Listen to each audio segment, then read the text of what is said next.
What's up, everybody? It's Ralph from No More Mutants, and we're here to review the Avengers Infinity War Iron Spider-Man.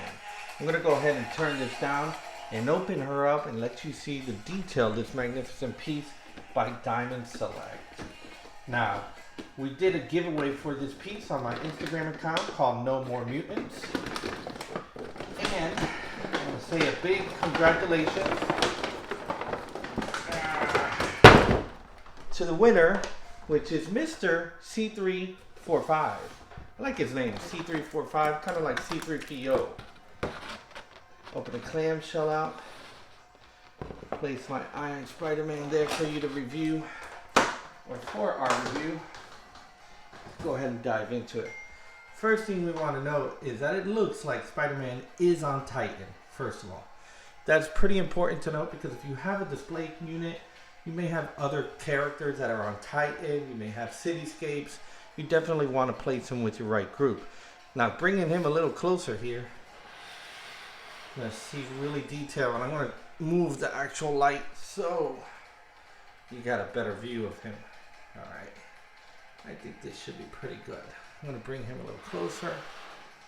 All right. This guy is very detailed. First of all, I do want to point out, as Spider-Man, we all know, has little lines that go across his suit. And you can kind of see them here. They're little darker lines, but within here, they have texture within the actual piece. I'm going to see if I pick up the piece and see if the camera can get it. Yeah, you see the pants, you see the stomach, you see the chest, the head. That's the texture that the piece has. It's pretty detailed. The painting of this piece is really impressive. There are a few spots that, you know, they kind of missed. Like right here on the thigh, I don't know if the camera can capture it, but there is a little red spot. And maybe on the toes here, there are some tips that they're not painted. Other than that, though, this piece is $40, maybe $45 at your favorite online retailer or comic book store. This is not a lot of money for a statue, guys. A lot of statues are made out of porcelain. This is a PVC figure. And he's static. He will not move. He will not change. He has no pulsability, which I really appreciate. As a collector, sometimes I just want to put a piece out, and if I have him displayed, I don't want someone to grab him and like, oh, let me see if I can change him, and then they fall, and you know, like a regular action figure. This does not do that. He will always be in this position, and I really appreciate that. Second of all, this is a good, I think, 9 inches, and if you really look at him, you see that he not only comes in his magnificent pose ready for action, he has his 4 tentacles coming out of his back ready for action. These cannot be posed either. They're made out of soft plastic, so they will give way. They won't break like a porcelain figure will. But let me tell you, I've seen pictures of the porcelain figure for Iron Spider-Man by another studio, and it's really not that far off. Look at the detail on the spider itself. Look at the detail of the suit. You can see that they put a lot of painstaking hours into this. Now, I will say he is not perfect. There are flaws. Like right up by the head, you can see maybe the camera's not really capturing it, but I can see it from my point of view. The plastic looks a little damaged. Even on the shoulder, on the left side, on his left, you can see there is some paint missing there. But all together, this piece does not weigh anything. I mean, it may be 2 pounds, maybe. But to have this in your man cave, to have this in your office, to represent your fandom, your geekdom to other coworkers or other friends, this piece does a great job. I mean, you can't really pass this up. I mean, sometimes you go to a local comic book store and you'll spend $40 on 10 comics if you're lucky. I mean, this is one piece, and I get it, and he may cost more money, but think about it. If you go buy an action figure, sometimes action figures are $10, and this is much more than an action figure. I cannot stress enough how much they really put into it. Even the base itself, it's not a flat color, It's aged. You see the lighter brown, you see the darker shades of brown, and even some red on there. And I'm not sure if the camera's capturing that, but they put a lot of time into painting this piece. And like I said, it does have its flaws, but you really cannot knock them for that. I mean, they make a price point of under 50 bucks. Under 50 bucks is like unbelievable for a statue, guys.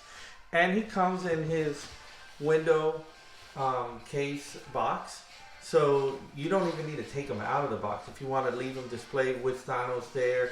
Let me see what the back has. The back has a magnificent picture of him, obviously. You know, they're always going to represent him well. This was sculpted by Cortes Studio. This is approximately 10 inches. It says it right there on the back. And, I mean, nobody complained when they saw Iron Spider-Man in the movie. I really wish he had a different color scheme myself because I am a big comic book fan. But let me tell you, Tom Holland has done a great job. The MCU has done a great job with Spider-Man, and I'm so happy that Sony gave him up for these films, and they gave Marvel the ability to introduce Spider-Man the correct way. We all had our issues with some other Spider-Mans, but you know what? I kind of like them. A lot of people love Tobey. A lot of people still grew up on Tobey. Tobey is their Spider-Man. Just like Tom Holland is going to be a certain generation's Spider-Man. And there will be no wrong that he will ever do just because he was Spider-Man. But guys, I'm going to put one figure next to him. Alright? Just so you can see in comparison how big he is. And let me see. I'm going to get another Diamond Select figure. And here he is. Sorry for the lighting. Here he is. There he is. That is Ragnarok Hulk next to him. And I'm going to put them side by side. Now, Ragnarok Hulk comes with a much bigger base because you do need to support a much bigger figure. But if you compare Peter Parker to Spider-Man, that kind of seems right because if Hulk did stand up, he would be a lot higher. He would go over his mohawk. And this is their Diamond Select Hulk piece that they did from Thor Ragnarok. He has two different hammers. He has the axe and the hammer, excuse me, not two different hammers. And they can switch hands, which is really cool. But the Spider-Man really hits it as a home run because the detail on this one, I think, is even greater than the Hulk. The Hulk is great. Don't get me wrong. I love the Hulk, but this one just really does a great job.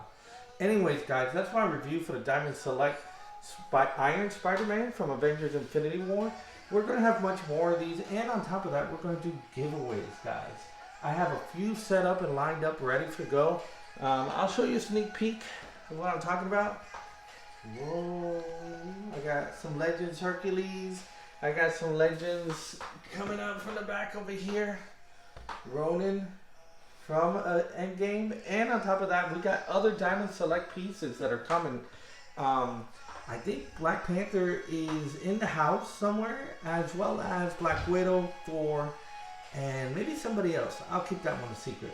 But anyways, guys, I really appreciate you guys giving it a great thumbs up if you feel like I've done a great review. And second of all, leave me a comment. This is my first official review of an actual figurine on YouTube. I have done these before on my Instagram channel, but we're going to go ahead and start pumping it up in YouTube. Thank you so much for everything that you've done. Oh, my camera just went out. My light just went out. Thanks for following. Thanks for sharing. Thanks for subscribing. And I really appreciate all the help that you guys can do by commenting. Thanks, guys.